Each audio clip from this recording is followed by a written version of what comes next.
কলিকাতা বিশ্ববিদ্যালয় BA six সেমিস্টারের সকল ছাত্রছাত্রী, তোমাদের যাদের বাংলা সাবজেক্টটি পাস কোর্সে রয়েছে, অর্থাৎ বেঙ্গলি ডিএসই B2 পেপারটি তোমাদের যাদের রয়েছে, তোমাদের জন্য আজকের এই ভিডিওটি মোস্ট ইম্পর্ট্যান্ট হতে চলেছে। কারণ আজকের এই ভিডিওটিতে তোমাদের জন্য তোমাদের ফাইনাল এক্সামের জন্য একেবারে ফাইনাল সাজেশান নিয়ে আলোচনা করব। বেশ কিছু গুরুত্বপূর্ণ কোশ্চেন নিয়ে আলোচনা করব, যে কোশ্চেনগুলি তোমাদের এবছর পরীক্ষায় আসার সম্ভাবনা প্রবল রয়েছে। তাই বলবো সম্পূর্ণ ভিডিওটি তোমরা দেখবে এবং অবশ্যই এই ভিডিওটি তোমাদের বন্ধুদের কাছে বেশি বেশি করে শেয়ার করে দিও। দেখো, কোশ্চেনের সাজেশানে যাওয়ার আগে তোমাদের সিলেবাসটি একটু জেনে নাও। তোমাদের সিলেবাসটি হচ্ছে বাংলা ডিএসসি B2 সিলেবাসটি হচ্ছে লোক সংস্কৃতি ও লোক সাহিত্য, তোমাদের মূল টপিক সিলেবাসের। বেশ কিছু মডিউলে ভাগ করা হয়েছে তোমাদের মূল টপিকটিকে। মডিউল 1-এ রয়েছে লোক সংস্কৃত ও লোকসাহিত্যের সাধারণ পরিচয়, টাইপ ও মোটিভ, ইন্ডেক্স, বৈশিষ্ট্য ও প্রয়োগ, শিক্ষার প্রাথমিক পাঠ, বাংলার ব্রত ও পার্বণ, বিশেষ পাঠ, পূর্ণিপুকুর, মাঘমণ্ডল, সেঁজতি। মডিউল 1-এ এই বিষয়গুলি রয়েছে। এরপর মডিউল 2 থেকে যে বিষয়গুলি পড়তে হচ্ছে দেখো, লোকছড়া, লোকনৃত্য, বিশেষ পাঠ, ছৌ নাচ, রায়বেশ, গম্ভীরা, ধাঁধা, এগুলি রয়েছে।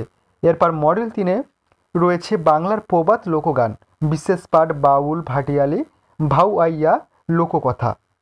তোমাদের মূল সিলেবাসটিকে 3টে মডিউলে ভাগ করা হয়েছে। এই ছিল তোমাদের সিলেবাসটি। এবং তোমাদের কোশ্চেনের সাজেশনে যাওয়ার আগে তোমাদের কোশ্চেন প্যাটার্নটি কী রয়েছে তোমাদের পরীক্ষার খাতায় সেটা একটু বলে দিই। তোমাদের 65 নম্বরের লিখিত পরীক্ষা হবে। তোমাদের 10 নম্বরের কোশ্চেনের অ্যান্সার দিতে হবে 3টি 30 নম্বর, এবং তোমাদের 5 নম্বরের কোশ্চেনের অ্যান্সার দিতে হবে 4টি 20 নম্বর, এবং তোমাদের 15টি এসিকিউ কোশ্চেন আসবে 1 নম্বরের, 15টি অ্যান্সার করতে হবে। টোটাল তোমাদের 65 নম্বরের লিখিত পরীক্ষা হবে। এরপর দেখো 10 নম্বরের প্রশ্নের ফাইনাল সাজেশানটি তোমরা দেখে নাও। 10 নম্বরের প্রশ্নের জন্য যে প্রশ্নপত্রগুলি করবে, প্রথম কোশ্চেন রাখা হয়েছে লোকসাহিত্যের সংজ্ঞা দাও, লোকসাহিত্যের সাধারণ বৈশিষ্ট্যগুলি লেখো। Most important question. এরপর দেখো দ্বিতীয় কোশ্চেন, ব্রত কাকে বলে, ব্রতের আধারে পূর্ণিপুকুর ব্রতর পরিচয় দাও। Most important question. এরপর 3 নম্বর কোশ্চেন, লোকছড়ায় যে সমাজ জীবন ধরা পড়ে তা উদাহরণ সহযোগে লেখো। Very important question. এরপর 4 নম্বর কোশ্চেন, লোক সংস্কৃতির সাধারণ বৈশিষ্ট্যগুলির পরিচয় দাও। এরপর 5 নম্বর কোশ্চেন, বাংলার লোকনৃত্য হিসাবে রায়বেশের পরিচয় দাও। এরপর 6 নম্বর কোশ্চেন, প্রবাদে সংসার জীবন কিভাবে ধরা পড়েছে উদাহরণ সহ আলোচনা করো। Most important question. এরপর 7 নম্বর কোশ্চেন দেখো, বাংলা আঞ্চলিক লোকসঙ্গীত হিসেবে ভাটিয়ালির পরিচয় দাও। এরপর 8 নম্বর কোশ্চেন, বাংলা আঞ্চলিক লোকসঙ্গীত হিসাবে ভাউয়াইয়ার পরিচয় দাও। এরপর 9 নম্বর কোশ্চেন, বাংলা লৌকিক ছড়া চর্চায় রবীন্দ্রনাথ ঠাকুরের ভূমিকা পর্যালোচনা করো। এরপর দেখো বেশ কিছু এক্সট্রা কোশ্চেন রাখা হয়েছে। দেখো 10 নম্বরের জন্য যে এক্সট্রা কোশ্চেনগুলি রাখা হয়েছে, মাত্র 3টি কোশ্চেন রাখা হয়েছে। লোকসাহিত্যের সঙ্গে তথাকথিত সৃষ্ট সাহিত্যের পার্থক্যগুলি আলোচনা করো, প্রথম কোশ্চেন। এবং 11 নম্বর কোশ্চেন, ছড়ার পাঠান্তরের কারণগুলি লেখো। এবং 12 নম্বর কোশ্চেন, প্রবাদে রূপকের বহুল ব্যবহার বিষয়ে আলোচনা করো। এই ছিল তোমাদের মোস্ট ইম্পর্টেন্ট সাজেশান। তোমাদের 10 নম্বরের জন্য খুবই গুরুত্বপূর্ণ মাত্র 12টি কোশ্চেন রাখা হয়েছে তোমাদের সাজেশানে। এখান থেকে মোস্ট ইম্পর্টেন্ট কোশ্চেন, তোমাদের সবুজ টিক চিহ্ন দেওয়া, হাইলাইট করা, তোমাদের স্টার মার্ক দেওয়া কোশ্চেনগুলি হচ্ছে মোস্ট ইম্পর্টেন্ট। এই কোশ্চেনগুলি যদি তোমরা করে যাও, এখান থেকে তোমাদের 3টি কোশ্চেন অনায়াসে তোমরা লিখে আসতে পারবে তোমাদের পরীক্ষার খাতায়, এবং তোমরা কমন পেয়ে যাবে। এরপর দেখে নাও তোমাদের 5 নম্বরের প্রশ্নের ফাইনাল সাজেশানটি দেখে নাও।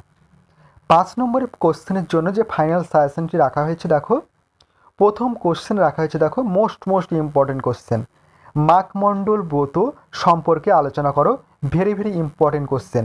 এরপর 2 নম্বর কোশ্চেন, লোক সংস্কৃতি চর্চায় টাইপ মোটিভ পদ্ধতির প্রাসঙ্গিকতা বিচার করো। Most important. এরপর 3 নম্বর কোশ্চেন, সেঁজতি ব্রত সম্পর্কে সংক্ষেপে আলোচনা করো। তোমাদের কিন্তু এই প্রশ্নপত্রগুলি তোমাদের ঘুরিয়ে ফিরে টিকা আকারে আসতে পারে তোমাদের পরীক্ষার খাতায়, এবং তোমাদের 5 নম্বরের কোশ্চেন 10 নম্বরেও আসতে পারে, এবং তোমাদের 10 নম্বরের প্রশ্ন 5 নম্বরেও রিপিট হতে পারে। তোমাদের বাংলা প্রশ্নপত্রগুলি একটু ঘুরিয়ে ফিরে দেওয়া হয় তোমাদের পরীক্ষার খাতায়। তোমরা অবশ্যই এই বিষয়টি খেয়াল রাখবে এবং তোমরা অবশ্যই কোশ্চেনের অ্যান্সারটি কিন্তু সঠিক করে আসবে।